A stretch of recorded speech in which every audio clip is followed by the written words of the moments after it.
হাজারাত উলামায়ে কেরাম, উপস্থিত প্রাণ প্রিয় বরিশালবাসী, পর্দার আড়ালের মা এবং বোনেরা, আসসালামু আলাইকুম ওয়া রাহমাতুল্লাহি ওয়া বারাকাতুহু। প্রিয় শ্রোতাবৃন্দ, আল্লাহ যা যা বানাইছেন শয়তান তার উল্টা আরেকটা বানাইছে। শুনতেছেন? আল্লাহ যা যা বানাইছেন শয়তান তার উল্টা আরেকটা বানিয়েছে। আল্লাহ বানিয়েছেন খেলাফত, শয়তান বানিয়েছে মুলুকিয়ত, রাজতন্ত্র। আল্লাহ দিয়েছিলেন খেলাফত, শয়তান বানাইছে মুলুকিয়ত, রাজতন্ত্র। আল্লাহ দিয়েছেন যাকাত ভিত্তিক অর্থ ব্যবস্থা, শয়তান দিয়েছে সুদ ভিত্তিক অর্থ ব্যবস্থা। আল্লাহ দিয়েছেন ইসলাম নামক জীবন ব্যবস্থা, শয়তান দিয়েছে ধর্ম নিরপেক্ষ মতবাদ। ধর্ম নিরপেক্ষ মতবাদের স্রষ্টাকে জোরে বলেন। সব সময় শয়তানের কাজই হলো উল্টা কাম করা, আল্লাহ যা করেছে তার উল্টা করা। আল্লাহ তাআলা বললেন উসজুদু লি আদমা, আদমরে বানাইয়া সবাইকে বললেন আদমরে সেজদা দাও। ফাসাজাদু, সবাই সেজদা করলো। সবাই মানে কারা কোন তো? মাশাআল্লাহ। ইল্লা ইবলিস, মিস্টার ইবলিস সেজদা দিল না। আল্লাহ জিজ্ঞেস করলেন তুমি সেজদা দিলে না কেন? শয়তান তখন আর্গুমেন্ট পেশ করলো। সে বলল আনা খায়রুম মিনহু খালাকতানি মিন নার ওয়া খালাকতাহু মিন তিন, আমি ওর থেকে অনেক ভালো। ওরে বানাইছো মাটি দিয়ে, আমারে বানাইছো আগুন দিয়ে। আগুন হলো ঊর্ধ্বমুখী, মাটি হলো নিম্নগতি সম্পন্ন। সুতরাং ঊর্ধ্বমুখী কোন জিনিসকে নিম্নমুখী জিনিসের কাছে আত্মসমর্পণ করতে বলা, সেজদা দিতে বলা মোস্ট আনসাইন্টিফিক। কত বড় শয়তান! শয়তান জানে না যে আগুনের শক্তি কম, মাটির চাইতে আগুনের শক্তি একেবারেই কম। সব থেকে শক্তি বেশি মাটি। আগুন হচ্ছে সংহারক আর মাটি হচ্ছে উৎপাদনশীল। এই মাটির তলায় আরেকটা জগৎ আছে, পানির তলায় আছে আরেকটা জগৎ। আলহামদুলিল্লাহ রব্বিল আলামিন। এই যে রব্বিল আলামিন বলা হয়, আলম হচ্ছে এক বচন, আলামিন হচ্ছে বহু বচন। আল্লাহ শুধু ইহকাল আর পরকাল, ইহজগৎ আর পরজগতের মালিক নন, বহুমাত্রিক জগতের মালিক তিনি। সেই জগৎগুলি আমরা চিনি না, অবশ্য সময় হলে আরেক দিন এ ব্যাপারে বলবো ইনশাআল্লাহ। মাটির তলায় কি জগৎ, সাগরের তলায় কি জগৎ, ও বসে নাই, ও তো শয়তান। ও এরকম বলে বসলো। আল্লাহ তাআলা বললেন ইন্নাকা রাজিম, তুই মরদুদ, আমার হুকুমের অবাধ্য হয়েছিস, বেরিয়ে যা, তোর জীবনের সমস্ত ইবাদত আমি পণ্ড করে দিলাম। শয়তান বলল আল্লাহ তাআলা আমার ইবাদত গুলি আদমের কারণেই পণ্ড হলো, তাই এতদিন কষ্ট করে ইবাদত করলাম, এর বিনিময় কিছু দেবে না? আল্লাহ কয় শাস্তি, কয় আমার 3 দফা দাবি। কি কি? 1 নম্বর, যে আদমের কারণে আমার সব শেষ হইল, শয়তান হয়ে গেলাম, এই আদম বাঁচবে কয়দিন? আল্লাহ তাআলা বললেন এরা তো কিয়ামত পর্যন্ত এর সন্তানেরা থাকবে। শয়তান বলল এই আদম সন্তানকে প্রতারণা করার জন্য আমাকেও কিয়ামত পর্যন্ত হায়াত দিতে হবে। আল্লাহ তাআলা বললেন মঞ্জুর। শয়তান বলল আমাকে আমার 2 নম্বর দাবি, যেহেতু আমি মানুষের প্রতারণা দিব, ভাইতে ভাইতে ঝগড়া লাগাবো, স্বামীতে স্ত্রীতে ঝগড়া লাগাইয়া তালাক দেওয়াবো, ভাইতে ভাইতে খুনাখুনি বাধায় দেবো, কিন্তু লোকেরা যদি আমারে দেখতে পায় যে শয়তান এই যে তালাক দেওয়াইয়া এই যে যায়, ছেলে আর বাপে ঝগড়া বাঁধাইয়া ভাইতে ভাইতে খুনাখুনি করাইয়া এই যে শয়তান যায়, তাহলে তো আমার ঠ্যাং আস্ত থাকবে না, আমার তো মেরে ফেলাবে। সুতরাং আমাকে আন্ডারগ্রাউন্ড ওয়ার্ক করতে দিতে হবে, আমি শয়তানি করবো কেউ, কিন্তু আমার কেউ দেখবে না। শয়তান কয় লাস্টলি আর ফাইনালি 3 নম্বরের দাবি, আমি করব সারা জীবন তোমার বিরোধিতা। আর মজার ব্যাপার, রিজেকের মালিক তুমি যদি আমারে আর আমার অনুসারীদেরকে খাবার না দাও তা আমি তো ওয়ার্কার পাবো না, এই জন্য আমারে খাইতে দেওয়া লাগবে, আমার ওয়ার্কারদেরকে খাইতে দিতে হবে। আল্লাহ বললেন মঞ্জুর। শয়তান বলল হায় আল্লাহ তাআলা, এবার তোমার জাহান্নামের সংখ্যা বাড়াইতে পারো, আমি তোমার সমস্ত বান্দাগুলি সব জাহান্নামকে ভর্তি করে দেবো। এখন শুনতে আল্লাহ তাআলা ফেরেশতাদের বললেন, ফেরেশতারা শুনছে শয়তানি কইল কি? আল্লাহ রাব্বুল আলামিন বলেন আমার ফেরেশতারা, আমার আদম সন্তানের, আমার বান্দারা যদি একটি শয়তানের প্রতারণায় পড়ে একটি যদি গুনার কাজ করার নিয়ত করে, কাজটা করে নাই, শুধু নিয়ত করেছে, ইচ্ছা করেছে, আমলনামায় কোনো গুনাহ লিখবে না। গুনাহটা যখন করে ফেলবে, একটি গুনার বদলে শুধু একটাই গুনাহ লিখবে। আর যদি আমার বান্দা যদি একটি পুণ্য কাজের নেক কাজ করার নিয়ত করে, কাজটা করে নাই, শুধু নিয়তের জন্য একটা নেকি লিখে দিবা। নেকির কাজটি যখন সম্পাদন করবে তখন একের উপরে 10টা গ্রেস মার্ক লাগাইয়া দিবা। সুবহানাল্লাহ। আমি এইভাবে করে আমার বান্দাদেরকে মাফ করে দেবো। সুবহানাল্লাহ। শয়তান মানুষকে ওয়াসওয়াসা দেয়, আর আল্লাহ যা বানায় তার উল্টা বানায়। আল্লাহ বানাইলো যাকাত, শয়তান বানাইলো কি? কন্তবুদ্ধি করে। সুদে আর যাকাতে পার্থক্য কি? সুদ হচ্ছে গরিবদের কাছ থেকে নাও, ধনীদের দাও, আর যাকাত হচ্ছে ধনীদের কাছ থেকে নাও, সব গরিবদেরকে বন্টন করে দাও। সুবহানাল্লাহ। এর নাম যাকাত। আর এই কাজটি করার দায়িত্ব আল্লাহ দিলেন সরকারকে। সূরা হজ আল্লাহ রাব্বুল আলামিন বলেন, আল্লাযীনা ইম্মাক্কান্নাহুম ফিল আরদ আকামুস সালাত ওয়া আতাউয যাকাত ওয়া আমারু বিল মা'রুফি ওয়া নাহাউ আনিল মুনকার ওয়ালিল্লাহি আকিবাতুল উমুর। আমি যদি মুমিন বান্দারে ক্ষমতা দেই, তারা 4 দফা কাজ করবে। কয় দফা বলে? 1 নম্বরে মুমিনেরা ক্ষমতায় গিয়ে নামাজ প্রতিষ্ঠা করবে। 1 নম্বর কাজ নামাজ প্রতিষ্ঠা করবে। ক্ষমতায় গিয়ে তারা অর্ডার করবে, বেলা 1টার সময় সমস্ত কোর্ট কাছারি আদালত শিক্ষা প্রতিষ্ঠান কল কারখানা সব বন্ধ হবে আধা ঘন্টার জন্য। জোহরের নামাজ আর দুপুরের খানার বিরতি। নামাজ শেষ আবার কাজ করতে আসে। নামাজ বাধ্যতামূলক। নামাজ যদি বাধ্যতামূলক হয় তাহলে তার সুফল কি? তার সুফল হলো, এসপি যদি বাধ্যতামূলক ভাবে নামাজ হয়, আর এসপি যদি মসজিদের ইমামতি করে দারোগাদের নিয়ে, অফিসারদের নিয়ে, দারোগা যদি, ওসি যদি থানায় পুলিশদের নিয়ে তার ইমামতিতে নামাজ হয়, এমপি যদি তার এলাকার অফিসার দিয়ে নিয়ে ইমামতি করে নামাজে, মন্ত্রী যদি তার এলাকার লোক নিয়ে অফিসারদের নিয়ে সচিবালয় ইমামতি করে, এই মন্ত্রী, এই এমপি, এই ওসি, এই এসপি এদেরকে পিটাইয়া ঘুষ খাওয়া যাবে? যাবে না। যে বিশ্ববিদ্যালয়ের ভাইস চ্যান্সেলর নামাজ বাধ্যতামূলক হওয়ার কারণে মসজিদের ইমামতি করবেন, শিক্ষক, শিক্ষয়িত্রী, ছাত্র, ছাত্রী 5 ওয়াক্ত নামাজ যে বিশ্ববিদ্যালয় জামাতে আদায় করবে, ওরা কি মাস্তান, গুন্ডা, সাদাবাজ হবে? হতে পারে না। এই জন্য সরকারের প্রথম দায়িত্ব হবে, কে বলতেছেন? কার কথা শোনাইতেছি? প্রথম দায়িত্ব হচ্ছে নামাজ প্রতিষ্ঠা করো। 2 নম্বরে যাকাত আদায় করো। 2 নম্বরে কি? যাকাত আদায় করো।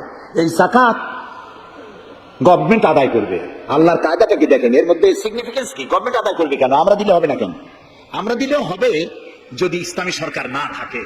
ইসলামী সরকার হলে, অর্থাৎ আল্লাহর বিধান কায়েম হলে যাকাত কালেকশন করবে গভর্নমেন্ট। এখানে একটা সাইকোলজিক্যাল ব্যাপার আছে।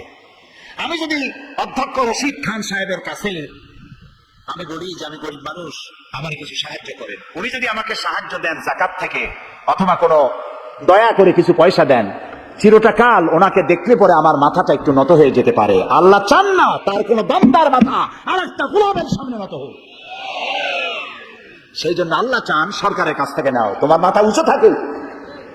সুবহানাল্লাহ কইতে ইচ্ছা করে না? এ মাথার অনেক দাম। যেখানে সেখানে সেজদা দিয়েন না। পীর বুজুর্গ দেখলেই পায়ের উপরে পড়ে যায়েন না। কদম বসি করতে ইচ্ছা করে করেন, আমি বাধা দেব না, কিন্তু মাথাটা নিচু করেন না। মাথাটা আল্লাহ ছাড়া কারো সামনে নত হতে পারে না। এই মাথার অনেক দাম। আপনার বডি চেনাই যাবে না যদি মাথা না থাকে। আপনার মা অথবা স্ত্রী ছাড়া মস্তকবিহীন বডি চেনা কঠিন। এটা বডির আইডেন্টিটি। এই জন্য দেখবেন পৃথিবীর সমস্ত প্রাণী খাবারের সময় রুজির উপরে, রিজিকের উপরে মুখ লাগাইয়া খায়। গরু, বাছুর, মুরগি, হাঁস, হাতি, বাঘ, ভল্লুক, ময়না, টিয়া সব খাবারের উপরে মুখ লাগাইয়া খায়। কেবলমাত্র মানুষ খাবারের সময় খাবারটা মাখাইয়া মাথা উঁচু থাকে এখানে দেয়। রিজিকের সামনে আমার বান্দার মাথা নত হবে না। মাথা নত হবে তো রাজ্জাকের সামনে নত হবে, রিজিকের সামনে নয়। সুতরাং গভর্নমেন্টের কাছ থেকে নাও, তাহলে তোমার মর্যাদা ঠিক থাকবে, কোনো ব্যক্তির কাছ থেকে নয়। গভর্নমেন্ট কালেকশন করবে, গভর্নমেন্ট বিতরণ করবে। এরপরে দারিদ্র বিমোচন ইসলামের সব থেকে বড় প্রোগ্রাম, দারিদ্র বিমোচন করা। কারণ কি? কারণ হলো আমার রাসূল বলেছেন, কাদাল ফাকরু আইয়াকুনা কুফরা। দারিদ্র মানুষকে কুফরির মধ্যে ঠেলে দেয়। তার নামাজ রোজা থাকে না, আল্লাহ রাসূল থাকে না। দরিদ্রের ধর্ম একখানা রুটি, সে তখন পূর্ণিমার চাঁদকে রুটির মতো দেখে। আসলে একটা কবিতা, পূর্ণিমার চাঁদ যেন ঝলসানো রুটি। তখন তার ধর্ম হয়ে যায় এটা। এই জন্য রাসূলুল্লাহ বলেছেন কাদাল ফাকরু আইয়াকুনা কুফরা। রাসূলুল্লাহর একটা ব্যাংক ছিল, সেই ব্যাংকের নাম ছিল বাইতুল মাল। এই বাইতুল মাল ব্যাংক যেদিন তিনি এর ইনোগ্রাল সেশন, উদ্বোধনী দিন, আমাদের ব্যাংকগুলি উদ্বোধন করার সময় কত সামিয়ানা, গেট, তোরণ ইত্যাদি করা হয়। রাসূলুল্লাহর ব্যাংক উদ্বোধন করা হলো মসজিদে নববীর ভিতরে, খেজুর গাছের খুঁটি আর খেজুর গাছ, উটের পশম, খেজুর গাছের পাতার মাটি এই দিয়া ছাদ। উপরে যদি বৃষ্টি হয় আধা ঘন্টা, নিচে বৃষ্টি পড়ে 1.5 ঘন্টা, পাতার ট্যাপটেপি। এরকম একটা মসজিদের ভেতরে বসে রাসূলুল্লাহ ব্যাংক উদ্বোধন করলেন আর বললেন, বুখারীর হাদিস, মান তারাকা দায়নান আও দিয়ান ফাআলাইয়া। আমার রাষ্ট্রের ভিতরে কোন মানুষ যদি ঋণগ্রস্ত অবস্থায় মারা যায় আর তার ঋণ পরিশোধের অর্থ যদি না থাকে, তাহলে তার ঋণ পরিশোধের দায়িত্ব আর তার বিবি বাল বাচ্চা প্রতিপালনের দায়িত্ব আমি মুহাম্মদ আমার কাঁধের উপরে নিয়ে নিলাম। দারিদ্র বিমোচনের জন্য নবী করিম সাল্লাল্লাহু আলাইহি ওয়াসাল্লাম মানুষকে কাজ দিয়েছেন, ভিক্ষা কম দিয়েছেন। কেউ চাইলে, রাসূলের আদত মুবারক ছিল, কেউ কিছু চাইলে পকেটে হাত দিতেন, থাকলে দিতেন। জীবনে একদিনের জন্য কাউকে না বলেন নাই। বলেছেন কিছু নাই, বলতেন আজকে দিতে পারলাম না, তুমি আবার এসো, দেব না, এরকম কথা জীবনে একবার বলেন নাই। সুবহানাল্লাহ। শুধু দিয়েছেন, কিছু নেন নাই। আল্লাহ, সারা জীবন মানুষের কষ্ট বুকের উপরে ধারণ করেছেন, কাউকে কষ্ট দেননি। দুয়ারে দুয়ারে গেছেন, নিজে ক্ষুধায় কষ্ট করেছেন। হযরত আবু বকর মসজিদে নববীর ভেতরে বসে অসময় বসে আছেন। রাসূলুল্লাহ দিনের বেলা জিজ্ঞেস করলেন, তোমরা এই অসময় এখানে কেন? তারা বললেন, আমরা ক্ষুধার্ত, 2-3 দিন কিছু খাই না। রাসূলুল্লাহ বললেন, আমারও তো একই অবস্থা, চলো। 3 জন বেরিয়ে গেলেন। মসজিদে নববীর পাশেই ছিল হযরত আবু আইয়ুব আনসারী রাদিয়াল্লাহু তাআলা আনহুর বাড়ি। আমি 1973 সনে স্বাধীন বাংলাদেশের প্রথম হজ আমি করেছিলাম। 4733 টাকা ছিল বিমানের ভাড়া। তখন মসজিদে নববীর পাশেই ছিল আবু আইয়ুব আনসারী রাদিয়াল্লাহু তাআলা আনহুর বাড়ি। সেই বাড়িতে গেলাম, ওইখানে একটা বাক্সের ভিতরে, একটা গ্লাসের বাক্সের ভিতরে ছিল রাসূলের ব্যবহার করা তরবারি, তীর আর ধনুক। আমি বহুত চেষ্টা করছিলাম গ্লাসটা উঠাবার জন্য, কারণ এটা সেই তরবারি, সেই তীর, সেই ধনুক যেখানে আমার রাসূলের হাতের পরশ লেগেছিল। যদি ধরতে পারতাম, প্রেম করে একটা চুমু দিতাম। এই বাড়িতে গিয়ে রাসূলুল্লাহ উপস্থিত হলেন। আবু আইয়ুব আনসারী 3 জন মেহমান, এর থেকে শ্রেষ্ঠ মেহমান আছে? স্ত্রীকে বললেন, তাড়াতাড়ি একটা ছাগল জবাই দিন। কি বাবা? তিনি চলে গেলেন বাগানে, বাগান থেকে কিছু খোরমা আনলেন। হাদিস শোনাচ্ছি, গল্প নয়। কিছু খোরমা এনে রাসূলের সামনে রাখলেন। রাসূলুল্লাহ বললেন, এর মধ্যে কাঁচা পাকা, আধা পাকা 3 পদের খেজুর, আমি কোনটা খাবো? হযরত আবু আইয়ুব বলেন, 3 প্রকারের খেজুরে আপনি হাত দিবেন, কারণ আপনার হাত যেই প্রকারের খেজুরের গায়ে লাগবে, আমার বাগানে আল্লাহ রাব্বুল আলামিন সেই খেজুরে বরকত দিয়ে দিবে। কিছুক্ষণ পরে রান্না হয়ে গেল, রাসূলের সামনে গোশত আসলো, রুটি আসলো। আল্লাহর নবী খাবারের শুরুতে 2-1টা রুটি আর 2-3টা গোশত টুকরা রুটি দিয়ে পেঁচায়া হযরতে আবু আইয়ুব আনসারীর হাতে দিয়ে দিলেন। বললেন, আবু আইয়ুব, এই রুটি আর গোশত টুকরা নিয়ে যাও, আমার কলিজার টুকরা মা ফাতেমা গত 3 দিন হলো কিছু খায় নাই। দুনিয়ার মানুষের খাবার পৌঁছায়ছেন, নিজে না খেয়ে থেকেছেন। হযরত আয়েশা বলেছেন, 1 দিন 2 দিন না, মাসের পর মাস রাসূলুল্লাহর স্ত্রীদের ঘরে চুলায় আগুন জ্বলে নাই। হযরত ওমর রাদিয়াল্লাহু তাআলা আনহু রাসূলুল্লাহর ঘরে প্রবেশ করেছেন। এখনো ঘরটা আছে, মসজিদে নববীর কোণায় ছোট্ট ঘরটা, বিশ্বনবীর ঘর। তিনি ঘরের মধ্যে প্রবেশ করে দেখেন রাসূলুল্লাহ শুয়ে আছেন। তারপরে হযরত আবু বকর সালাম করলেন, রাসূলুল্লাহ উঠে বসলেন। হযরত ওমর রাদিয়াল্লাহু তাআলা আনহু বাচ্চা শিশুর মতো বুকে কেঁদে উঠলেন। নবীজি জিজ্ঞেস করলেন, ওমর কাঁদো কেন? হযরত ওমর বলছেন, ইয়া রাসূলুল্লাহ, আমি বিশ্বনবীর ঘর দেখতেছি, ছোট্ট একটি ঘর, এক কোণায় পানি শূন্য সরাহি কাঠ হয়ে পড়ে আছে, এক পাশে একটা গ্লাস, আর আপনি যে বিছানায় শোয়া, চাদর নাই, বালিশ নাই, দড়ি দিয়া বুনানো খাটিয়ার উপরে শুয়েছিলেন, হাতের তলায়, মাথার তলায় হাত দিয়ে আপনার জান্নাতি শরীর মোবারকের পিঠের উপরে দড়ির দাগ আমি সহ্য করতে পারছি না, ইয়া রাসূলুল্লাহ। কাফেরেরা পৃথিবীতে এত শান্তি করলো, আর আল্লাহ রাসূলের গায়ে দড়ির দাগ। আপনি আমাকে অনুমতি দেন, আমি একটা তোষক আপনাকে বানায় এনে দিই। রাসূলুল্লাহ বললেন, ওমর, আমি যদি হুকুম করি এই যে ওহদ পাহাড়টা আমার জন্য সোনায় পরিণত হয়ে যাবে। আমি পৃথিবীতে শান্তি করতে আসি নাই, এসেছি মানবতার মুক্তির জন্য, কল্যাণের জন্য। নবী করিম সাল্লাল্লাহু আলাইহি ওয়াসাল্লাম এই যাকাতের বিধান কায়েম করলেন। মানুষের দুয়ারে দুয়ারে খাবার পৌঁছে গেল। বৃদ্ধরা ভাতা পেল, বয়স্করা ভাতা পেল, বেকারেরা তাদের কাজের সংস্থান পেয়ে গেল। অবস্থা এমন হলো, হযরত ওমর ইবনে আব্দুল আজিজ রাহমাতুল্লাহ আলাইহির সময় যাকাত কে নেবে, যাকাত কে নেবে চিল্লানো হতো, ঢোল বাজানো হতো। একজন লোক পাওয়া যেত না যে যাকাত আমার দরকার। ইতিহাস লিখছে, ওই সময় একজন লোক তার সাদকার টাকা নিয়ে ঘুরতেছে যে যাকাত কাকে দিবে। 3 দিন হলো যাকাত নেওয়ার মতো একটা লোক পেল না। অবশেষে ক্লান্ত হয়ে মরুদ্যানের মধ্যে বসে আছে। কিছু সময় পর দেখলো যে একটা লোক, ধুলায় ধূসরিত চেহারা, তিনি এসেছেন, হাতে একটা বড় টোপলা। এই লোকটি বলল, পথিক, আসসালামু আলাইকুম, আমি 3 দিন ঘুরলাম এই দেশে, একটা মানুষ পেল না তাকে আমি সাদকার টাকা, যাকাতের টাকা দিতে পারি। আপনাকে মনে হচ্ছে গরিব মানুষ, জামা কাপড় ময়লা, আপনি আমার এই টাকাগুলি নিয়ে আমাকে উদ্ধার করুন। লোকটি বলছে, তোমার মাথা ঠিক আছে কিনা আমি জানি না, তুমি কি মনে করছো যে আমার এই বস্তার মধ্যে ছেঁড়া খাতা? তোমার ওই টোপলায় যত টাকা, ওর থেকে অনেক বেশি টাকা আমার এই বস্তার ভিতরে। আমি 1 সপ্তাহ ঘুরতেছি, একটা গরিব মানুষ পাই না এই দেশে। এটি হলো যাকাতের কল্যাণময়তা, যাকাত ভিত্তিক অর্থ ব্যবস্থার কল্যাণময়তা। যারা এই যাকাত দেয় না, অর্থকে সঞ্চিত করে, সোনা এবং রূপাকে সঞ্চয় করে, তাদের সম্পর্কে আল্লাহ কি বলছেন? والذين يكنزون الذهب والفضة ولا ينفقونها في سبيل الله فبشرهم بعذاب أليم। যারা নাকি রৌপ্য এবং স্বর্ণ সঞ্চয় করে, আমার রাস্তায় খরচ করে না, মানে গরিবদের দেয় না, সঞ্চিত করে রাখে, তাদের জন্য কঠিন পীড়াদায়ক শাস্তির সুসংবাদ দাও। প্রশ্ন উঠতে পারে, শাস্তির কি সুসংবাদ হয়? শাস্তির কি হয়? আল্লাহ সুসংবাদ বললেন কেন? এটা বোঝানোর জন্য ছোট্ট একটি দৃষ্টান্ত যথেষ্ট। মা যদি ছেলেকে কন্ট্রোল করতে না পারে, দারুণ দুষ্ট, মা তখন বলে, দাঁড়া, তোর বাপ আসুক, আমি তারে নালিশ করবো, এমন পিঠটি দেবে, তখন মজা টের পাবি। পিঠাইলে কি মজা লাগে? তাহলে মজা বললো কেন? শাস্তির তীব্রতা বোঝাবার জন্য মজা শব্দ ব্যবহার করা হয়। এটা কোরআনে কারীমের বাগধারা। আল্লাহ তাআলা বলছেন, তীব্র শাস্তির সুসংবাদ দাও। স্বর্ণ আর রৌপ্য জমা করে রেখেছো, যাকাত দাওনি। বহু মহিলার অসংখ্য সোনা রূপা আছে, যাকাত দেন না।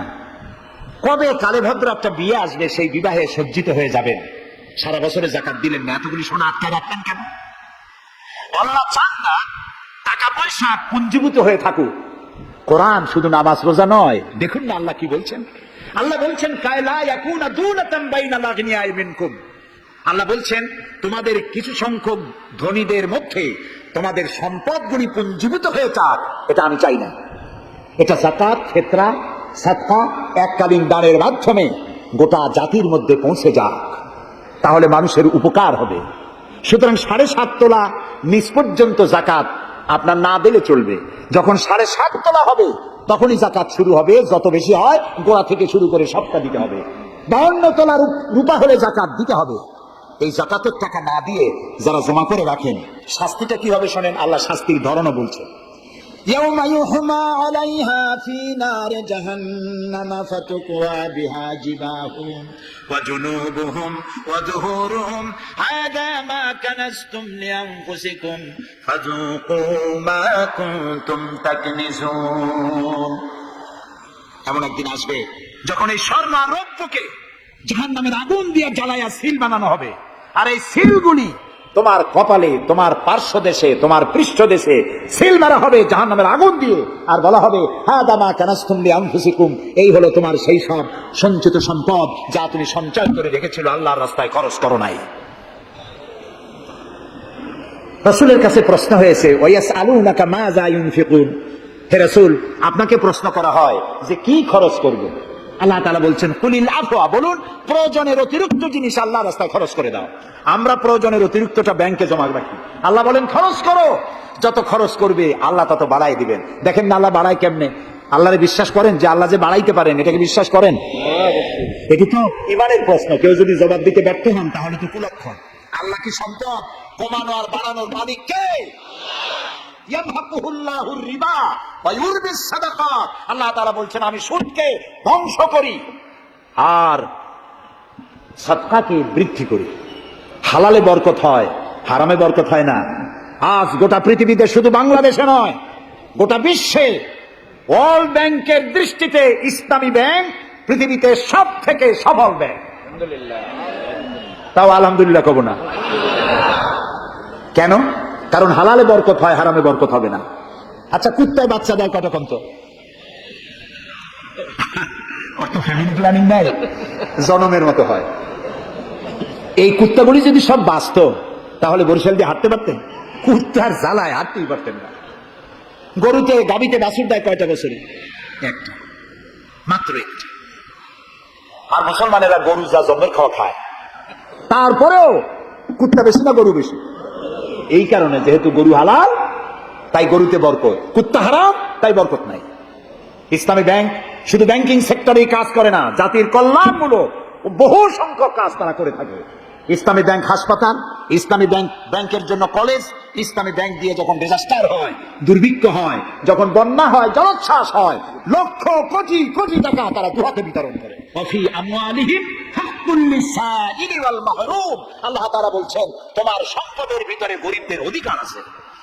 গরিব তোমার করুণার পাত্র নয়, যাকাত দিয়ে আসো তার বাড়ি যায়। তবে শাড়ি আর লুঙ্গি দেওয়া কোনো অর্থবহ কাজ নয়। কি দিবেন? রাসূলুল্লাহর কাছ থেকে শিখুন। ওই যে একজন আসলো, ভিক্ষা চাইলো, বললো তোমার কি কিছু নাই? বললো আছে। কি আছে? মাশাআল্লাহ, জানি সবাই, কিন্তু আমল করি না। দুনিয়ায় যত ভালো কথা সব বলা হয়ে গেছে, বাকি আছে শুধু পালন করা। রাসূলুল্লাহ তাকে বললেন কম্বল আনো। বিক্রি করে কিনলেন কি? কুড়াল। রাসূলুল্লাহ তার নিজের পবিত্র হাত দিয়ে কুড়ালে হাতল লাগাই দিলেন। বললেন যাও জঙ্গলে কাঠ কাটো, বাজারে বিক্রি করো, ভিক্ষা কোনোদিন আর করবা না। 1 বছর পর, হাদিস শুনুন, 1 বছর পর ওই ভিক্ষুক এসে বলছেন আসসালামু আলাইকা ইয়া রাসূলুল্লাহ। হুজুর আপনি আমাকে চিনেছেন? আমি সেই ভিক্ষুক যে ভিক্ষা নিতে এসেছিলাম। আপনি আমাকে ভিক্ষা না দিয়ে কুড়াল দিয়েছিলেন। কুড়াল দিয়ে কাঠ কাটা বাজারে বিক্রি করে আমার কাছে এখন যাকাত দেওয়ার মতো অর্থ জমা হয়ে গেছে। এটার নাম ইসলাম। শুধু নামাজ রোজা জিকির আজগারের জন্য শুধু নয়, নামাজ রোজা জিকির আজগার তো করব, কিন্তু আমার মানুষকে দারিদ্র বিমোচন করতে হবে। সুতরাং যাকাতের টাকা দিয়ে একটা শিক্ষিত বেকার যুবককে একটা কম্পিউটার কিনে দেন, একটা বিধবা মহিলাকে একটা সেলাই মেশিন কিনে দেন। তার সতীত্ব সে বাঁচাতে পারবে। ক্ষুধার জ্বালায় মানুষ যখন অসহনীয় পর্যায়ে চলে যায়, তখন সে দেহ ব্যবসার মতো নিকৃষ্ট পর্যায়েও চলে যায়। এর জন্য ধনীরা দায়ী হবে আল্লাহর কাছে। কচু গাছ কাটতে কাটতেই মানুষ খুন করে। একটা এতিম বাচ্চা ক্ষুধার জ্বালায় ঘুরতেছে, ওই বাচ্চাটি আপনি তাকে একটু আদর করেন, ওরে আপনি একটা চীনাবাদামের বাক্স কিনে দেন 50 টাকা 100 টাকা দিয়া, কিছু চীনাবাদামের পুঁজি দেন, একটা পানের খিলি বানাইয়া বিক্রি করার পুঁজি দেন, কয়েকটা বুট পলিশের কালি আর ব্রাশ কিনে দেন, সে রাস্তায় বসে জুতা পালিশ করবে। ছেলেটি পকেট মারা থেকে, চুরি করা থেকে বেঁচে যাবে। সমাজ সংস্কার হবে, সমাজ অপরাধ মুক্ত হবে, সমাজ থেকে দারিদ্র বিমোচন হবে। আলহামদুলিল্লাহ বলে। আপনি কি জানেন এই যে গাছগুলি লাগালে পরে কত সওয়াব হয়? এবং দারিদ্র বিমোচনের জন্য গাছের কি বিশাল ভূমিকা। রাসূলুল্লাহ বলেছেন হাদিস, তোমার কাছে যদি এমন খবর আসে যে কিয়ামত হচ্ছে, আর তখন যদি তোমার কাছে কোনো গাছের চারা থাকে কিয়ামত হচ্ছে, গাছের চারাটি কিয়ামত আসার পূর্বেই গাছের চারাটি লাগিয়ে যায়, কিয়ামতের দিন সত্যি পেয়ে যাবে। একটি গাছ যদি কেউ লাগায়, ওই গাছে যত পাখি বসবে, ফল হবে, মানুষে খাবে, আশ্রয় নেবে মানুষেরা, কিয়ামত পর্যন্ত সাদকায়ে জারিয়ার সব মানুষ কবরে বসে বসে পেতে থাকবে। সব জায়গায় সওয়াব আর সওয়াব জানি না, খালি মনে করি ইল্লাল্লাহ ইল্লাল্লাহ বলতে পারলেই সওয়াব। আর খালি ইল্লাল্লাহ বলবেন বা কেন? যারা এই ধরনের জিকির করেন, আমার মনে দারুণ প্রশ্ন, জবাব খুঁজে পাই নাই। আল্লাহর কলেমাকে খণ্ডিত করে জিকির করার পারমিশন কোন হাদিস দিয়েছে? কে দিয়েছে এই পারমিশন? লা ইলাহা ইল্লাল্লাহ, এটা হলো পূর্ণাঙ্গ কালেমা, কমপ্লিট হচ্ছে মুহাম্মদুর রাসূলুল্লাহ। আফজালুল যিকর লা ইলাহা ইল্লাল্লাহ। কতক্ষণ লা ইলাহা ইল্লাল্লাহ, কতক্ষণ ইল্লাল্লাহ ইল্লাল্লাহ ইল্লাল্লাহ। এর অর্থ কি? আল্লাহ ছাড়া, আল্লাহ ছাড়া, আল্লাহ ছাড়া। আল্লাহ ছাড়া কি? কমন সেন্সের শুধু কমন বাদ দিয়া শুধু সেন্স যদি থাকে, কোন মুসলমানের এমন জিকির করা উচিত নয়। তবে common sense is very uncommon. দুর্ভাগ্য জাতি। প্রিয় ভাই, সব দারিদ্র বিমোচনের জন্য আল্লাহ তাআলা এইসব ব্যবস্থা করে রেখেছেন। কাজ করে খাও, আয় থেকে দায় শোধ করো। আপনার পুকুর কেটে চতুর্দিকে পুকুরের কান্দায় পেঁপে গাছ লাগান, কলা গাছ লাগান। হাঁস পালেন, হাঁসগুলি পানিতে সাঁতার কাটবে, ভেতরে মাছ থাকবে। হাঁসের পায়খানা খেয়ে মাছ বড় হবে, হাঁস বড় হয়ে ডিম দেবে। এই ডিম বিক্রি করবেন, মুরগি বিক্রি করবেন, পেঁপে বিক্রি করবেন, কলা বিক্রি করবেন। মানুষের কাছে হাত পাতার চাইতে নিকৃষ্ট কাজ আর নয়। রাসূলুল্লাহ বলেছেন, আল্লাহর কাছে এই রকমের হাতের চাইতে এই রকমের হাতের মর্যাদা বেশি। এইটার নাম কি? চাওয়া। বলেন, এইটার নাম কি? এইটার নাম আল্লাহর কাছে এইটার কোনো দাম নাই, কোনো দাম নাই। আল্লাহর কাছে দাম এইটা। এই জন্য যারা শ্রমিকদের সম্পর্কে আমার রাসূল বলেছেন, আল কাসিবু হাবিবুল্লাহ, যারা সহজে উপার্জন করে খায় ওরা আল্লাহর বন্ধু। আপনারা শ্রমিক না, সেই জন্য সুবহানাল্লাহ কইতে পারলেন না। আলহামদুলিল্লাহ বলেন। রাসূলুল্লাহর হাদিস শোনাচ্ছি, আমি গাজী কালু চম্পাবতীর পুঁথি শোনাচ্ছি না। আল কাসিবু হাবিবুল্লাহ, যে ব্যক্তি সহজে উপার্জন করে খায় সে আল্লাহর বন্ধু। এখন যদি কোন রিকশাওয়ালা, কুলি মজুর, ঠেলাওয়ালা যদি মনে করে আল্লাহর বন্ধু যখন হইছি নামাজ রোজা দিয়ে করবো কি, এটি কিন্তু ঠিক নয়। আল্লাহর বন্ধু হওয়ার জন্য নামাজ রোজা অত্যন্ত জরুরি। আর আপনি যে কষ্ট করে খাচ্ছেন, আপনার পয়সা হালাল। যে ব্যক্তি রিকশা চালায়, 2.5 মণে বস্তা মাথায় করে স্টিমারে উঠায়, ওর চাইতে হালাল পয়সা কারো নাই। মাথার ঘাম পায়ে ফেলে উপার্জন করছে। আপনি জানেন না যে দালানে যারা আছে খুব শান্তিতে নাই। বাইরের থেকে দেখে ভেতরের অবস্থাটা বোঝা যায় না। গুলশান, বনানী, আভিজাত্যপূর্ণ এলাকার বিশাল বিশাল বাড়ি দেখে আপনার চোখ ধাঁধা লেগে যেতে পারে, খুব শান্তির নিলয়। না, শান্তি নাই। বাড়ির মালিক, বহু টাকার মালিক, রাত্রির বেলায় ঘুম হয় না। কোন ফাঁক দিয়া জানলার পাশ দিয়ে গুলি এসে বুক ঝাঁঝরা করে দেয়, ঘুম নাই। জনমের মতো অসুখ হয়েছে, প্রত্যেক দিন সোনার চাউল দিয়ে ভাত খাইতে পারে, কিন্তু ডাক্তার তার রুচি কন্ট্রোল করে দিয়েছে। পাঙ্গাসের পেটি, খাসির চর্বি খাইতে পারবেন না, ভাত কম খাবেন। সকালবেলায় ডিমের পুষ, দুপুর বেলায় 1 স্লাইস টুস, সন্ধ্যাবেলায় ফলের জুস, খাওয়া শেষ। কিন্তু তুমি মেয়া রিকশাওয়ালা, ঠেলাওয়ালা, কুলি বুঝু, সারাদিন কাজ করে পোলাও চাউল কিনতে পারো নাই, মোটা চাউল কিনেছো, খেসারির ডাল কিনেছো। এটু কিনে বাড়িতে বউ রান্না করেছে। আমি চোখে দেখা কথা বলি, আল্লাহ তাআলা এই বয়সে কম দেখান নাই। কমলাপুর রেল স্টেশনের বস্তি দেখেছি, অনেক বস্তি এলাকায় গিয়েছি। স্বামী বসে খাচ্ছে, ঘরমাক্ত রিক্সা চালায় আসছে, 2.5 মণে বস্তা টানে আনছে। স্ত্রী খাবার তুলে দিচ্ছে, আরেকটু খাও, খুব কষ্ট করেছো, আরেকটু খাও। ওর ঘরে ফ্যান নাই, কাপড়ের আঁচল দিয়ে স্বামীর কপাল মুছে দিচ্ছে, আরেকটু খাও, এত কষ্ট করো তুমি। ওর ঘরে ফোমের বিছানা নাই, চটের মতো শক্ত বিছানা, বালিশ নাই, ইটের মতো শক্ত, কাপড়ের একটু কভার দাও। এরকম একটা বালিশের উপরে সারাদিনের শ্রান্তি আর ক্লান্তি নিয়ে আর ঘুমায় গেছে, কোন ওষুধ খাওয়া লাগে নাই। এমন ঘুম আসছে, ওর ডাকের গর্জনে ট্রাকের ইঞ্জিন ফেল। শান্তি কি বড় লোক হলে হয়? শান্তি দেওয়ার মালিক আল্লাহ। শান্তি দেওয়ার মালিক কে? আল্লাহ তাআলা। এই জন্যে এই শান্তি আসবে যদি সঠিকভাবে, সুষ্ঠুভাবে আল্লাহ পাকের দেওয়া এই বিধানগুলি আমরা যদি সমাজে কায়েম করতে পারি, তাহলে এটি সম্ভব। আমার দেশে এখন যদি যাকাতের টাকা কালেকশন করা হয়, তাহলে আমরা একটা হিসাব করেছি। আমি একটা ব্যাংকের সাথে জড়িত আছি, আপনারা জানেন বোধহয়, ইসলামী ব্যাংক। এর জন্ম লগ্ন থেকে আমি আছি এর সাথে। সেই হিসেবে আমরা একটা জরিপ চালাইছি। বাংলাদেশে যদি এখন যাকাত যদি গভর্নমেন্ট কালেকশন করে, তাহলে একেবারে কম করে হলেও 6,000 কোটি টাকা যাকাত কালেকশন হতে পারে। 6,000 কোটি। আর অর্থ এস্টেট আছে বাংলাদেশে লক্ষ লক্ষ একর জমি, যা বিভিন্ন মোতাল্লি তারা সিন্দাবাদের দত্তের মতো অক্ষ সম্পত্তির উপরে চেপে বসে আছে। এই অক্ষ সম্পত্তি যদি উদ্ধার করা যায়, আর যাকাত আর ওশরের টাকা যদি গভর্নমেন্ট কালেকশন করতে পারে, বাংলাদেশের দারিদ্র বিমোচনের জন্য পৃথিবীর কারো কাছ থেকে একটি টাকাও নেওয়ার দরকার নাই। এই যে ৬,০০০ কোটি টাকার শূন্যতা ভেকুয়াম সৃষ্টি হলো বাংলাদেশে, এই শূন্যতা পূরণের জন্য এগিয়ে এলো এনজিওরা এবং তারা সুদের বাণিজ্য শুরু করলো। ব্যাংক সুদ নেয় 15 or 17%, আর এনজিওরা নেয় 35 থেকে 40%। মারাত্মক সুদখোর। সমাজে কাবলিওয়ালাদের মতো সুদ চালু করে দিয়েছে। প্রিয় ভাই সব, বাংলাদেশ একটি সম্পদশালী দেশ। যারা বলে, আমি পার্লামেন্টে একবার বক্তৃতায় বলেছিলাম যে যারা বলে বাংলাদেশ গরিব, আমি তাদের সাথে একমত হতে পারি না। আমার দেশ সম্পদশালী দেশ, আলহামদুলিল্লাহ বলে। আমার দেশ, এই বাংলাদেশের আবাদযোগ্য জমির পরিমাণ 2,40,00,000 একর। আলহামদুলিল্লাহ বলবেন না?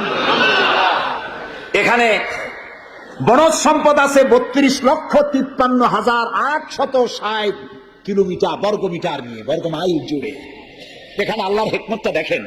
সুন্দরবন আমাদের থেকে দূরে না কাছে? বরিশাল, বরগুনা, বাগেরহাট, সাতক্ষীরা, এই এলাকায় সুন্দরবন কে বানাইছে? কোন গভর্নমেন্ট বানিয়েছে?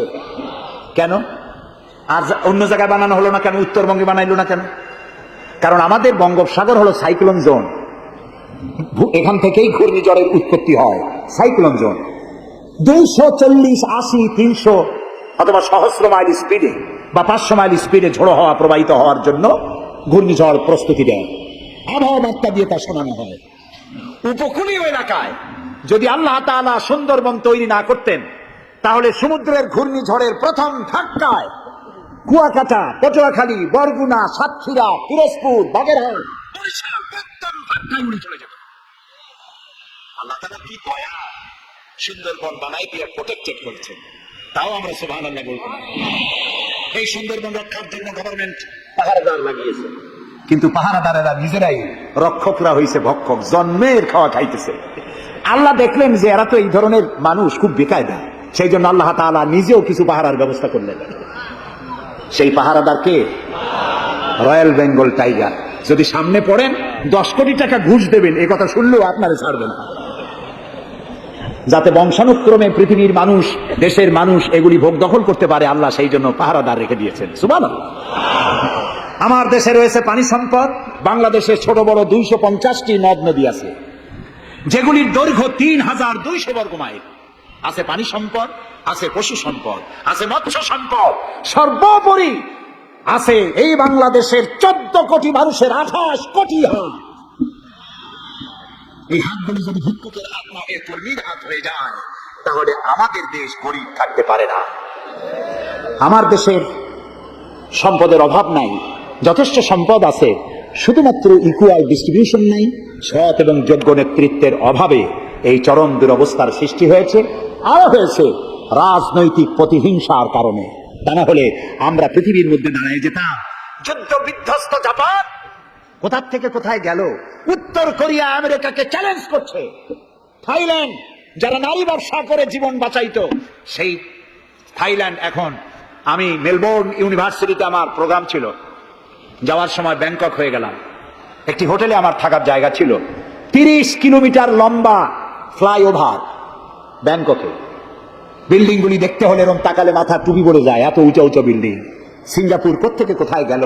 আমরা যে তিমিরে ছিলাম সেই তিমিরেই রয়ে গেলাম।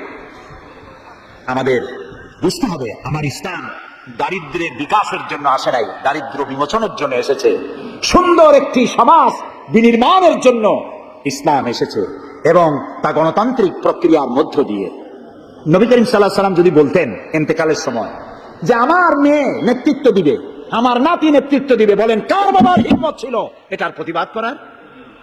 তিনি কি তা করেছেন? না। ইন্তেকালের সময় জিজ্ঞাসিত হয়ে তিনি বললেন, আমার পরে তোমাদের মধ্যে যিনি বেশি যোগ্য, খোদাভীরু, আল্লাহকে ভয় করে, তেমন লোককে তোমরা নেতা নির্বাচিত করো। আবু বকর রাদিয়াল্লাহু তাআলা তাই বলেছেন, ওমর, ওসমান, আলী তাই বলেছেন। সুবহানাল্লাহ বলেন। ওয়া আমরুহুম শুরা বাইনাহুম, এটি হলো গণতন্ত্র। তোমরা তোমাদের পরামর্শ ভিত্তিতে তোমাদের রাষ্ট্র সমাজ পরিচালনা করো। সুবহানাল্লাহ বলেন। কে বলে কোরআন শুধুমাত্র একটি ধর্মগ্রন্থ, বেদ আর বাইবেলের মতো? নিশ্চয়ই নয়। কোরআন একটি পূর্ণাঙ্গ জীবন বিধান, যা মানুষের জীবনের কথা বলে। এই মাসটার নাম কি? আরবি। আরবি মাসের নাম কি? মুহররম। এটি সেই মাস যে মাসে খেলাফতকে প্রতিষ্ঠার জন্য রাসূলের কলিজা টুকরা নয়নের পুতুল ইমাম হোসাইন কারবালার ময়দানে শাহাদাত বরণ করেছিলেন, রাজতন্ত্রের বিরোধিতা করেছিলেন। হযরত ইমাম হোসাইন তিনি দেখতে পেলেন 680 খ্রিস্টাব্দে সিরিয়ার দামেস্কে এজিদ ক্ষমতা দখল করলো অগণতান্ত্রিক পদ্ধতিতে, এবং সরকারি মালের কোনো হিসাব নাই, অডিট নাই, স্বৈরাচারী কায়দায় তিনি ক্ষমতা দখল করে মদিনার আহলে বায়াত যারা মদিনার নেতৃবৃন্দকে তার আনুগত্য করার জন্য বাধ্য করল। ইমাম হোসাইন যে মায়ের পেটে এসেছেন, যে পিতার পেটে জন্মে এসেছেন, যে নানার কোলে বড় হয়েছেন, তিনি কি এই দৃশ্য চোখে দেখতে পারেন? তিনি বললেন আমি কুফায় যাব। কুফার লোকেরা দাওয়াত দিল, তিনি কুফায় রওনা করবেন। মদিনার লোকেরা হাতে পায়ে ধরলো, কুফায় আপনি যাবেন না। তিনি বললেন আমি কোন ক্রমে এজিদের বশ্যতা স্বীকার করব না, আমি এর বিরোধিতা করবই। মাত্র 72 জন লোক নিয়ে তিনি কুফার দিকে অগ্রসর হলেন। এই 72 জনের মধ্যে 40 জন পুরুষ আর 32 জন নারী আর শিশু। তিনি যখন কারবালা প্রান্তরে পৌঁছে গেছেন, ইবনে জিয়াদ কুফার গভর্নর, তিনি বাধা দিলেন, বললেন আমার দরবারে হোসাইনকে হাজির করো। ইমাম হোসাইন বললেন যে ব্যক্তি আল্লাহর আখিরাতকে অস্বীকার করেছে, রাসূলকে অস্বীকার করেছে, আমি তার সামনে জীবন থাকতে যাব না। রাতারাতি ইয়াজিদ 6000 সৈন্য পাঠিয়ে দিল। ইমাম হোসাইনের সাথে লোক কত? মাত্র 72। 6000 লোক কি যুদ্ধ করা লাগে 72-এর সাথে? শুধু যদি মার্চ করে পায়ের তলায় পিছে 72 জন শেষ হয়ে যাবে। হযরত ইমাম হোসাইন রাতের বেলায় সঙ্গীদের বললেন, আমার সঙ্গীরা শির চাই, আমাকে চাই, আমার সঙ্গী থেকে তোমরা তোমাদের জীবনকে বিপন্ন করো না, তোমরা সবাই ফিরে চলে যাও মদিনায়।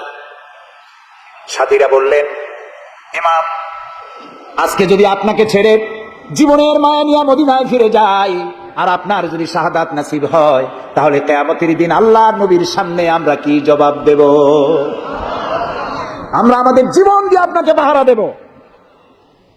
সকালবেলা যুদ্ধ শুরু হয়ে গেল। জোহরের নামাজ আসতে না আসতে 40 জন পুরুষ শাহাদাত বরণ করলেন। এখন একজন পুরুষ বেঁচে আছেন, ইমাম হুসাইন। তাঁবুর ভিতরে স্ত্রী এবং অন্যান্য মহিলাদের কাছ থেকে বিদায় নিতে এসেছেন। তোমাদেরকে আল্লাহর হাওয়ালা করলাম, আমি যুদ্ধে চলে যাচ্ছি।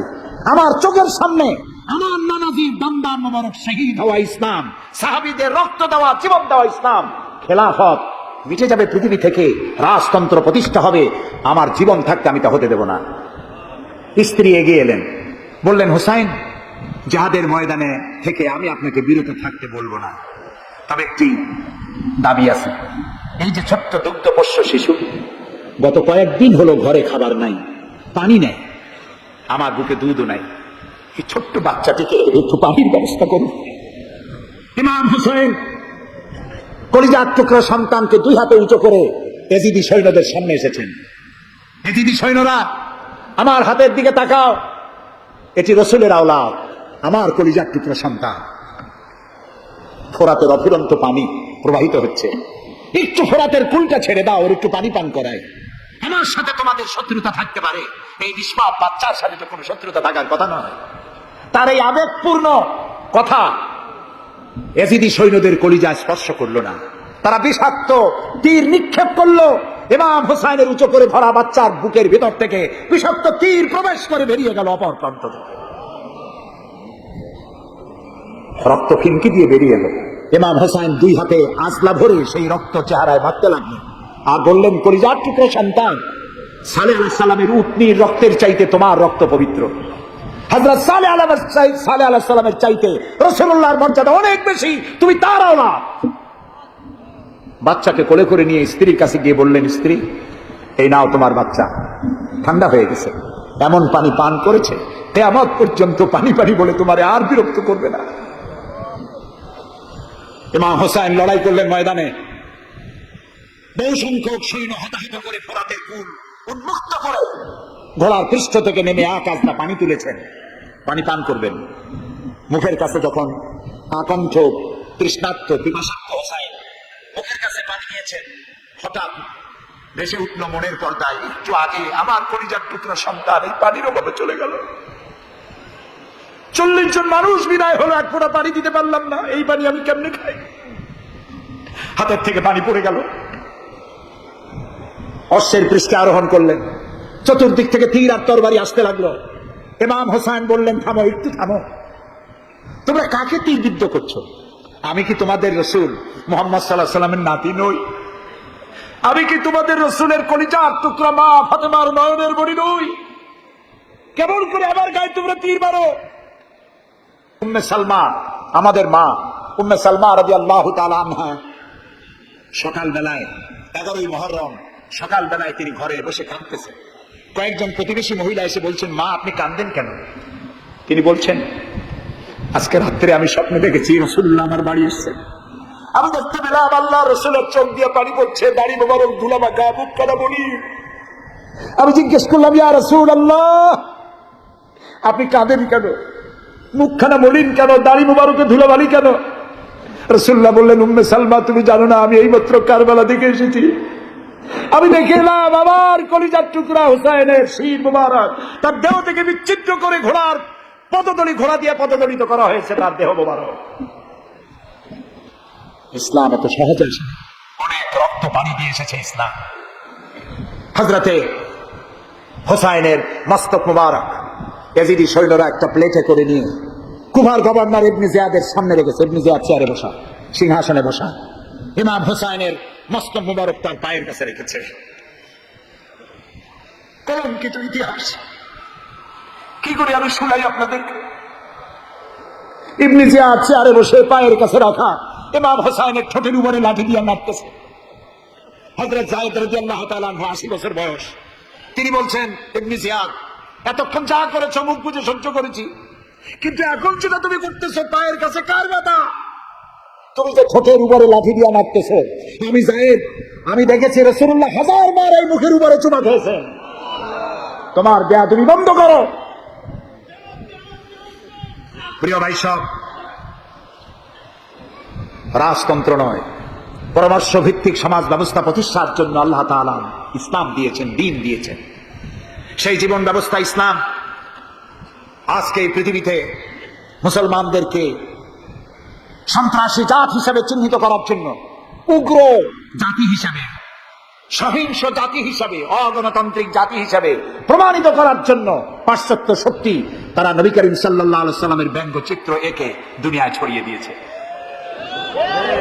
আজকে জুমার খুতবায় আমি কসাই মসজিদে বলেছিলাম, রাসূলুল্লাহর মাথার উপরে বোমা আকৃতির পাগড়ি বেঁধেছে, পাশে 2টা অর্ধনগ্ন মেয়ে লোক রেখেছে। নাউজুবিল্লাহ। তোদের মতো অসভ্য আছে পৃথিবীতে? ডেনমার্ক, আমেরিকা, ইউরোপ, তোমরাও কি মানুষের মতো কাজ করেছো? বিশ্ব নবী পৃথিবীতে সব দিয়েছেন, কিছু নেন নাই। তাকে অপমান করার অর্থ হচ্ছে মানব সভ্যতাকে অপমান করা। রাসূলকে অপমান করার ক্ষমতা কেউ নেই। তার সম্মান পাহাড় সমান নয়, তার সম্মান আকাশ সমান নয়। রাসূলের সম্মান আল্লাহর আরশ পর্যন্ত। আল্লাহ তার আরশে আজিমে কাউকে দাওয়াত দেন নাই, বিশ্ব নবীকে দাওয়াত দিয়েছিলেন। আমি আমার বরিশালবাসীদের বলবো, মুসলমানদেরকে ধৈর্য ধারণ করতে হবে, আরো সংযমী হতে হবে। ইসলাম সর্বশ্রেষ্ঠ জীবন ব্যবস্থা। এই কল্যাণময় জীবন ব্যবস্থা প্রতিষ্ঠার জন্য এগিয়ে আসতে হবে মুসলমানদেরকে, সকলকে, হিন্দুদেরকেও। হিন্দু, বৌদ্ধ, খ্রিস্টানদের বলি, আমার প্রিয় ভাইয়েরা, আপনাদের মধ্যে আমাদের মধ্যে পার্থক্য খুবই কম। হিন্দুরা বলেন এক ব্রহ্মা, দ্বিতীয় নাস্তি, আমরা বলি লা ইলাহা ইল্লাল্লাহ। কথা প্রায় কাছাকাছি। আপনারা পুনর্জন্মে বিশ্বাসী, আমরা পুনরুত্থানে বিশ্বাসী। এই কোরআন শুধু মুসলমানদের জন্য নয়। আপনার ইসলাম কবুল করা লাগবে না। আমি ইউরোপ, আমেরিকা, অস্ট্রেলিয়া, আফ্রিকায় যখন অমুসলিমদের মধ্যে বক্তৃতা করি তখন বলি, আপনাদের মুসলমান হওয়া লাগবে না। যে ধর্মে আছে সে ধর্মে থেকেই যদি কোরআন বর্ণিত আইন যদি মানেন, আপনি শান্তি পাবেন দুনিয়ায়, শান্তি পাবেন আখিরাতে। পরকালেও শান্তি পাবেন কিনা আল্লাহ ভালো জানেন, তবে দুনিয়ার শান্তি তো পাবেনই। কোরআনের আইন সকলের জন্য প্রযোজ্য। ইসলামের ব্যাখ্যা দিচ্ছিলাম, ইন্নাদ দীনা ইনদাল্লাহিল ইসলাম। ইসলামের চাইতে কল্যাণময় জীবন ব্যবস্থা পৃথিবীতে আর নাই। বলেন সুবহানাল্লাহ। মা বোনদেরকে বলবো, আসুন ইসলামকে জানি, ইসলামকে বুঝি, ইসলামের সাথে নিজেদেরকে সম্পৃক্ত করি। এটি শুধুমাত্র নামাজ রোজা হজ জাকাতের ধর্ম নয়, নামাজ রোজা হজ জাকাত সহ অর্থনীতি, সমাজনীতি, রাষ্ট্রনীতি সবকিছুর সমন্বয় একটা জীবনের স্কিম, একটি পরিকল্পনা যা দিয়েছেন আল্লাহ তাআলা। সুবহানাল্লাহ। আমাদের দেশে ইসলাম এসেছে বড় বড় আলেম আর বড় বড় আল্লাহর ওলিদের মাধ্যমে ইসলাম এসেছে। হযরত খানজান আলী রহমতুল্লাহ আলাইহির কবর আছে না? কোথায়? বাগেরহাটে। খালি কুমির দেখেন না, ইতিহাস দেখেন। তিনি এসে মানুষের খাবার পানি ছিল না, বড় বড় দিঘি কেটেছেন। এই ছিল তাদের কাজ। দিঘি কেটেছেন, পুকুর করেছেন, রাস্তা করেছেন, মসজিদ করেছেন। হযরত শাহজালাল রহমতুল্লাহ আলাইহি গৌর গোবিন্দের বিরুদ্ধে যুদ্ধ করা লাগে নাই, শুধু আযান দিয়েছেন আর তাদের মূর্তিগুলির কম্পন শুরু হলো। গৌর গোবিন্দ দৌড়াইয়া পলাইয়াও কুল পায় নাই, বিনা যুদ্ধেই দখল হয়ে গেছে সিলেট। সুবহানাল্লাহ। রব্বানা যালামনা আনফুসানা ওয়া ইন লাম তাগফির লানা ওয়া তারহামনা লানাকুনান্না মিনাল খাসিরিন। রব্বানা যালামনা আনফুসানা ওয়া ইন লাম তাগফির লানা ওয়া তারহামনা লানাকুনান্না মিনাল খাসিরিন।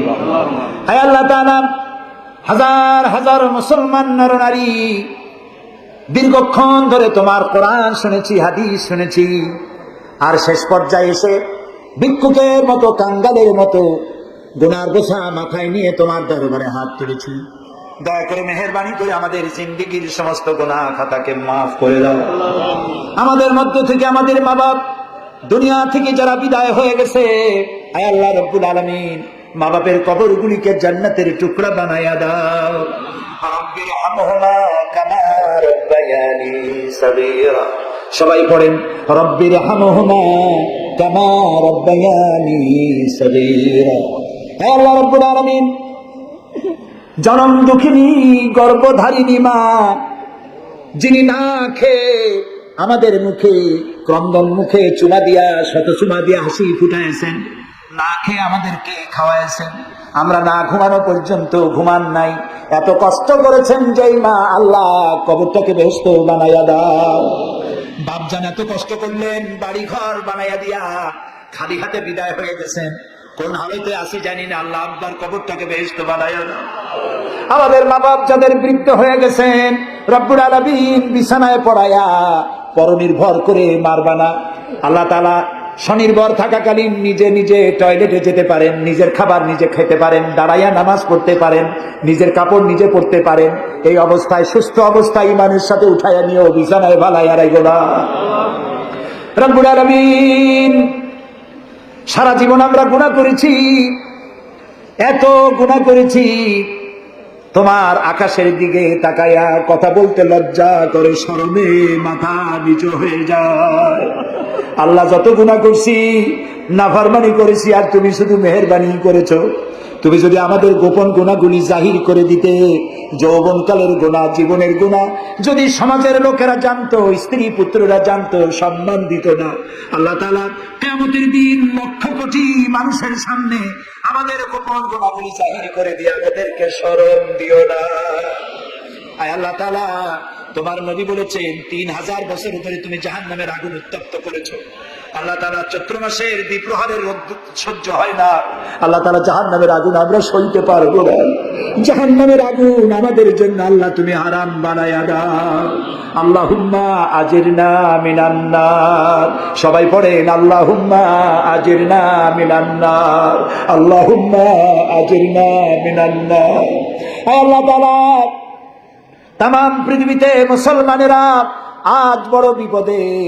মুসলমানদের কেউ দেখার নাই। ইরাকের আল গরিব কয়েকখানার ভিতরে মুসলমানদেরকে উলঙ্গ করে তাদের মুখের ভিতরে কাফেররা পেশাব করেছে। গুয়ান্তানামে কারাগারের ভিতরে মুসলমানদের বান্দা তাদের সামনে কোরআন শরীফের উপরে পেশাব করেছে। রাসূলুল্লাহর মাথায় বোমা উঠিয়ে দিয়েছে। নগ্ন নারী তার পাশে বসে ছবি উঠাইছে। বাবু, আমাদের কলিজা চলে যায় বাবু। আল্লাহ নর পশুদের হেদায়েত দাও। আল্লাহ পরাশক্তির নামধারী তথাকথিত সভ্যতাকে আল্লাহ তুমি হেদায়েত দিয়ে দাও। ওদের নসিবে যদি হেদায়েত না থাকে, তুমি তো আমাদের সেই আল্লাহ যে আল্লাহ নমরুদকে জুতা পেটা করে বিদায় করেছে। তুমি তো সেই আল্লাহ যে ফেরাউনকে চুবাইয়া মারছো। আল্লাহ এই সভ্যতার দাবিদারগুলি যারা আমার রসুলকে অপমান করতেছে, মুসলমানদেরকে অপমান করছে, কোরআনকে অপমান করছে, ফেরাউনের মতো নবরুদের মতো জুতা মেরে ডুবাইয়া ধ্বংস করে গজব দিয়া বিদায় করে দাও আল্লাহ। আমাদের এই শান্তিপূর্ণ দেশে যারা বোমা মারে, সন্ত্রাসী হামলা করে, ওদেরকে আমরা চিনি না, তুমি ভালো করে জানো ওরা কারা। আল্লাহ ওদেরকে হেদায়েত করো, ওদেরকে তুমি ধরাইয়া দাও। ওদেরকে কারা টাকা দেয়, কারা বুদ্ধি দেয়, কারা পরিচালিত করে, তাদের চেহারা জনগণের সামনে উন্মোচিত করে দাও, তাদেরকে জনগণের সামনে ন্যাংটা করে দাও আল্লাহ তাআলা। আমাদের এই সুন্দর দেশটির উপরে তুমি রহমত করো আল্লাহ। তোমাকে বলবো না কাকে বলবো, পৃথিবীতে যত মুসলমান দেশ তুমি দিয়েছো, প্রত্যেক মুসলমান দেশের পাশে আরো 2-4টা মুসলমান দেশ আছে। তুমি আমাদের দিকে তাকায় দেখো তো আমাদের অবস্থাটা কি। আবার কোথায় যাবো? আমাদের তো পালাবারও জায়গা নাই, একদিকে সমুদ্র আর 3 দিকে কারা। আল্লাহ তুমি এই বাংলাদেশটাকে দয়া করে হেফাজত করো, কারো তাবেদার বানাইও না, কোন পদসেবী পদলেহীদের গোলাম বানাইও না আল্লাহ। এই দেশের মুসলমানদের মাথায় টুপি রাখা, মুখে দাড়ি রাখার পথে বিঘ্ন ঘটাইও না। মাদ্রাসাগুলি বন্ধ করে দিয়ে আমাদের দম বন্ধ করে দিও না আল্লাহ তাআলা। এমন শক্তি ক্ষমতা এনো না যারা ইসলামকে অপমান করবে, আলেমদেরকে অমর্যাদা করবে, এমন লোকদেরকে কিয়ামত পর্যন্ত ক্ষমতা দিও না। আল্লাহুম্মা লা তারুদ্দানা খায়িবিন, আল্লাহুম্মা লা তারুদ্দানা খায়িবিন। আল্লাহ তাআলা একেবারে কিছু না দিয়ে একেবারে খালি হাতে আমাদেরকে ফেরত দিও না বাবা। আমি কয়েক সেকেন্ড আপনাদের জন্য ছেড়ে দিলাম, মাথা নিচু করেন, চক্ষু বন্ধ করেন, কেঁদে কেঁদে মনের কথা আল্লাহরে বলেন, দোয়া কবুল হবে ইনশাআল্লাহ। কোরআনের মাহফিল, দোয়া কবুল হবে ইনশাআল্লাহ।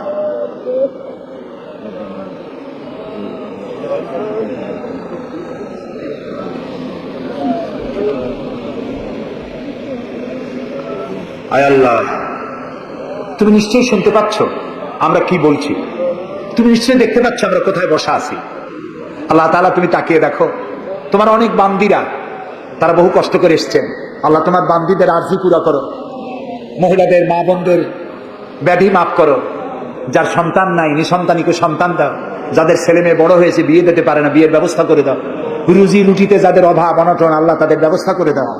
আল্লাহ তাআলা আমাদের দেশে যারা নৈরাজ্য সৃষ্টি করতে চায়, অস্থির করতে চায় দেশটাকে, আল্লাহ তাদের হাত থেকে দেশটাকে রক্ষা করো। এই বরিশালের উপর রহমত নাজিল করো, এখানে যারা ব্যবসা বাণিজ্য করে হালাল ভাবে ব্যবসায় বরকত দাও। এদেশে হিন্দু মুসলমান খ্রিস্টান বৌদ্ধ সাম্প্রদায়িক সম্প্রীতি নিয়ে বসবাস করার তৌফিক দান করে দাও। আলেম ওলামা পীর বুজুর্গদের মধ্যে মহব্বত কায়েম করে দাও। যারা আলেম ওলামাদের মধ্যে বিদ্বেষ সৃষ্টি ছড়ায়, যারা ইসলামী আন্দোলনের বিরুদ্ধে ফতোয়া দিয়া আল্লাহ তাআলা যারা বিঘ্ন ঘটাতে চায়, আল্লাহ দয়া করে তাদেরকে হেদায়েত করো। অনেকে দোয়া চাইছেন, যিনি যেভাবে দোয়া চাইছেন তুমি জানো, তার দোয়া পূরণ করো। আল্লাহ তাআলা এই মাহফিলে জনগণকে সাহায্য করার তৌফিক দাও। আল ফারুক সোসাইটিকে কিয়ামত পর্যন্ত কবুল করে নাও। ربنا تقبل منا إنك أنت السميع العليم وتب علينا إنك أنت التواب الرحيم سبحان ربك رب العزة عما يصفون وسلام على المرسلين والحمد لله رب العالمين واجعل آخر كلامنا عند الموت لا إله إلا الله محمد رسول الله. السلام عليكم ورحمة الله.